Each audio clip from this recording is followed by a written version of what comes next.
Aujourd'hui, on a des informations super intéressantes. Avant toute chose, la famille, je vous laisse me lâcher le petit like. Si vous êtes toujours pas abonné, n'hésitez pas à vous abonner. C'est super important, les gars. Sans plus tarder, on va passer à la vidéo. J'espère que ça va vous faire plaisir.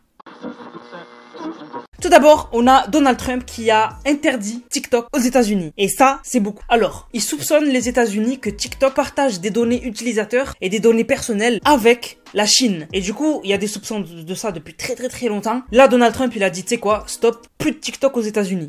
Enfin, il a dit, normalement, on va l'interdire, mais ils peuvent aussi faire autre chose. En fait, c'est pas une décision fixe. C'est-à-dire que, en gros, Donald Trump, il a parlé avec des journalistes, il a dit, ouais, je vais arrêter TikTok, ouais, aux États-Unis.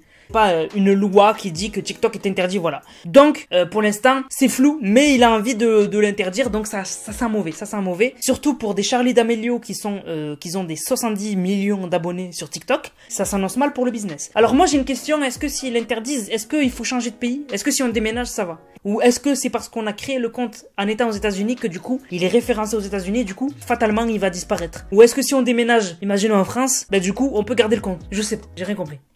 Donc bref, de toute façon, on aura plus d'informations samedi. À partir de samedi prochain, il va agir. Donc on verra ce qui va se passer pour TikTok d'ici samedi.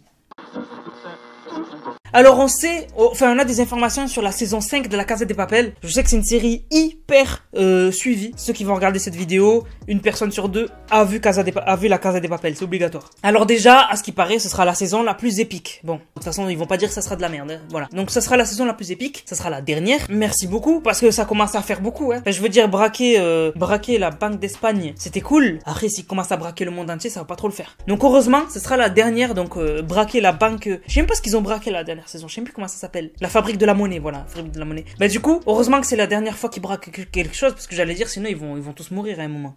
Alors aussi, on sait que la saison, dans cette saison-là, donc la dernière, on aura 2 nouveaux personnages. Du coup, la saison sera composée de 10 épisodes et du coup, la production commencera le 3 août. Donc on devrait, de toute façon, la suite sortira pas avant 2021, je pense. Donc...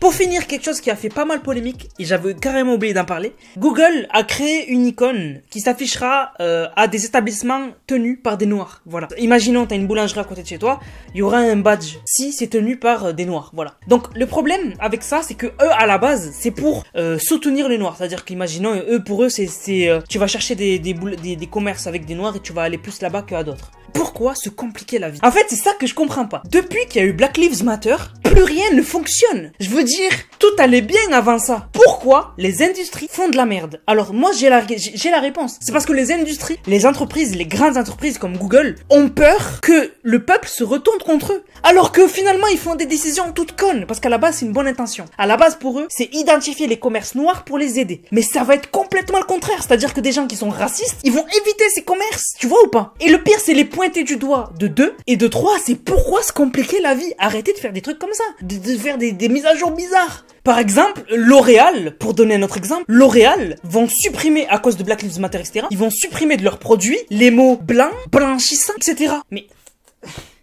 Enfin, je veux dire, depuis la nuit des temps, on dit blanc blanchissant sur des produits, mais jamais de la vie, je me suis dit, ah ouais, ça veut dire que c'est raciste. Enfin, je sais pas.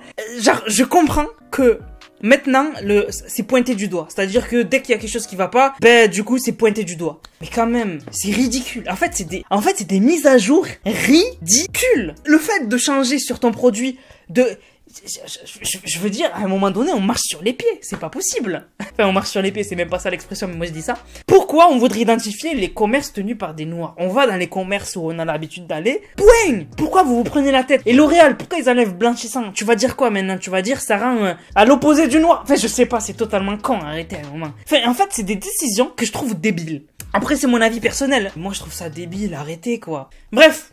Voilà, sujet clos. Google qui met une icône pour identifier les commerces noirs sur Google Maps, c'est une bêtise pas possible. Enfin bref, laisse tomber. Sur ce, la famille, j'espère que la vidéo vous a plu. Si c'est le cas, n'hésitez surtout pas à liker, commenter, partager. On se capte pour une prochaine vidéo demain. C'était Nanas, prenez soin de vous. Bang, bang, bang.